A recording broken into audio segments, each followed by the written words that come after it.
Bienvenidos al programa Gestión Empresarial.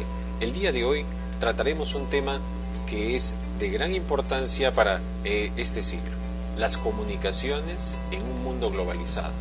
Y para tal fin tenemos al licenciado Martín Treyes, especialista en comunicaciones y encargado acá dentro de la Oficina de Educación Continua del departamento. Martín, bienvenido. De videoconferencias, gracias José. Gracias de videoconferencias, ¿no es cierto? Martín, hablar de comunicaciones es un tema bien amplio. Más todavía cuando hemos pasado una valla a partir del 1985 con el ingreso de la informática, la creación del DOS. En el siglo XX, ¿cómo se planteaba, cómo se daba esta estructura en las comunicaciones?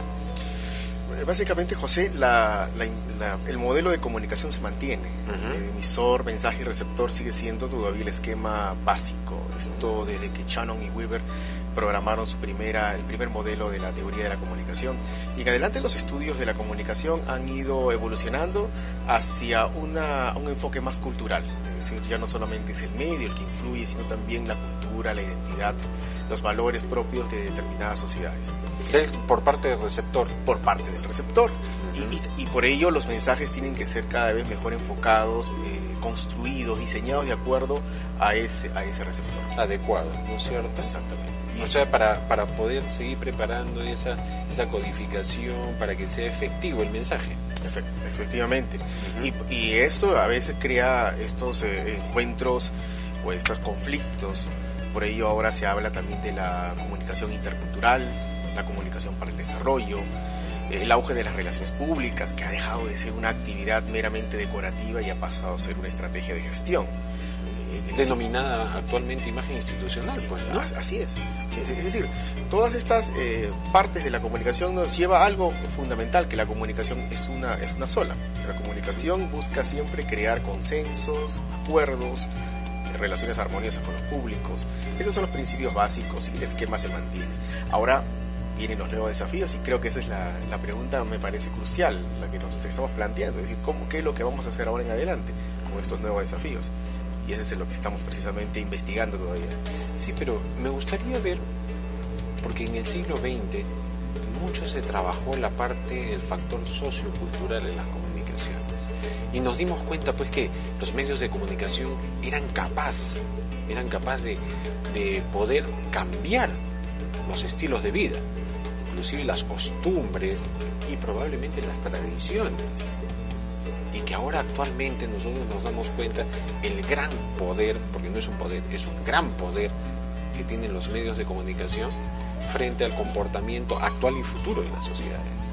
Muy interesante tu pregunta, que nos lleva a una reflexión, que fue la reflexión que propuso la Escuela de Frankfurt allá por los años 30, esa escuela que partía de una filosofía, de una visión, digamos, neomarxista. Recuerdo muy bien que esta escuela surge después de la caída del nazismo y proponen un análisis de la sociedad. En una primera generación, que es la generación de Herbert Marcuse, en su libro El hombre unidimensional, comienzan a descubrir que el capitalismo construye una situación de consumismo en su sociedad y por lo tanto los medios deben ser investigados y analizados desde esa perspectiva, como parte de un aparato de gobierno. Esa fue una visión, digamos, pesimista por parte de Frankfurt, pero que motivó muchos estudios. Posteriormente, paralelo a ello, estaban los estudios norteamericanos, la famosa escuela norteamericana de Paul Lazarsfeld, Shannon y Weaver inicialmente, quien inicia todos los estudios, y todos ellos también proponen una visión distinta a Frankfurt, es decir, menos pesimista, tratando de identificar más bien los efectos de los medios de comunicación. Yo creo que estas dos corrientes han ido enrumbándose hacia otras nuevas tendencias que actualmente lo estamos viendo. Ahora hay una escuela latinoamericana que ve precisamente si los medios realmente influyen en la vida y en la sociedad. Pues hay influencia, sí. Yo diría que, pero también es cierto que la sociedad va caminando por una ruta propia, ¿no? Por una propia dinámica, que no solamente es de los medios de comunicación. Por eso hay una omnipotencia de los medios de comunicación y hay otros quienes minimizan el efecto del medio. Y esto lo podemos comprobar ahora con lo que se llama la explosión de los blogs, la explosión del Facebook, la explosión de la internet. Es decir, ya los medios tradicionales como televisión, que eran los estudios de Frankfurt, o la radio, porque Frankfurt investigó la influencia de la radio, ya que Hitler usaba mucho el tema de la radio para subyugar, para manipular.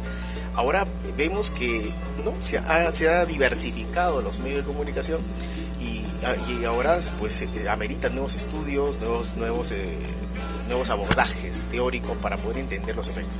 Pero sin entrar a los temas abstractos de la teoría, creo que ahora los marqueteros, los sociólogos, los estudiosos ya no pueden ver a los medios de comunicación solamente con una fuerza omnipotente. Es decir, a los medios de comunicación ahora también hay que entenderlos desde la perspectiva cultural, de la perspectiva de la identidad, porque no solamente es el medio, es también la persona misma, es el receptor que se convierte ahora en un productor de mensajes. Lo que pasa pues que la tecnología nos ha permitido que comunicarnos en tiempo real esté donde esté uno. Así es. Esté donde esté. Cierto, sí. Y no solamente comunicarse, sino participar de manera activa.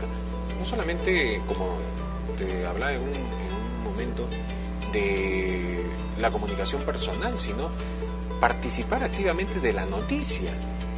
Son productores de las noticias, envían fotos, es decir, el gran escándalo de Bill Clinton nos enteramos por internet.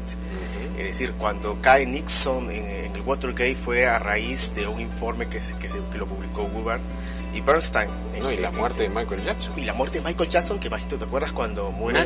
Ningún medio de comunicación sabía, pero ya está en Twitter. Ya estaba en Twitter y todos nos enteramos por Twitter. ¿No? Y cuando muere John Lennon, pues todo esto llega por el cable, llega por en fin, se demoró en dar la vuelta al mundo de la noticia y parece ser que de hecho ha ido evolucionando. Ha ido evolucionando. En fin, pero es decir, la sociedad también va avanzando de acuerdo a unos parámetros de vida que también van cambiando.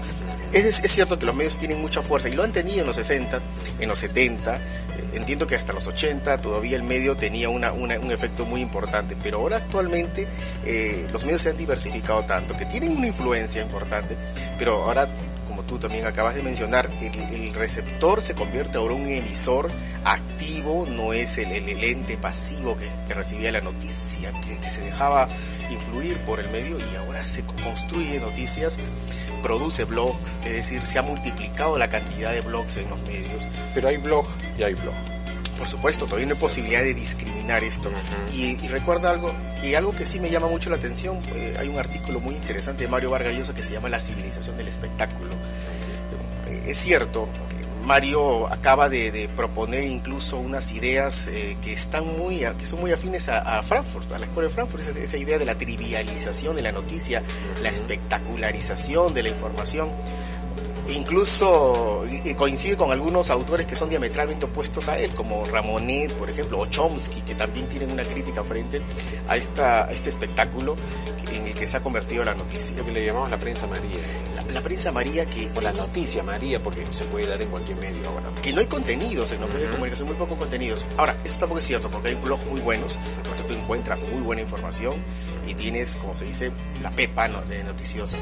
Pero en fin, y las grandes empresas, entrando un poco al tema también de cómo la comunicación se va gestionando, las grandes organizaciones ya tienen sus blogs, tienen sus Facebooks, usan el Twitter, es decir, al menos los que administran la comunicación son conscientes de este cambio, y yo creo que no hay nada nuevo, me parece que no hay nada nuevo en esto.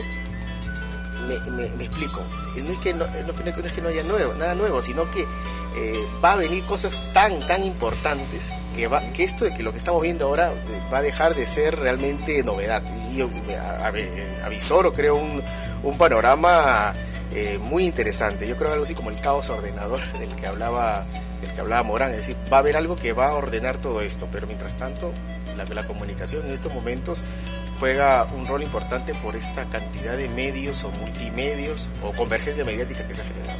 Ok, Martín, vamos a volver con el tema comunicación en un mundo globalizado, pero para hablar de la parte tecnológica en unos momentos.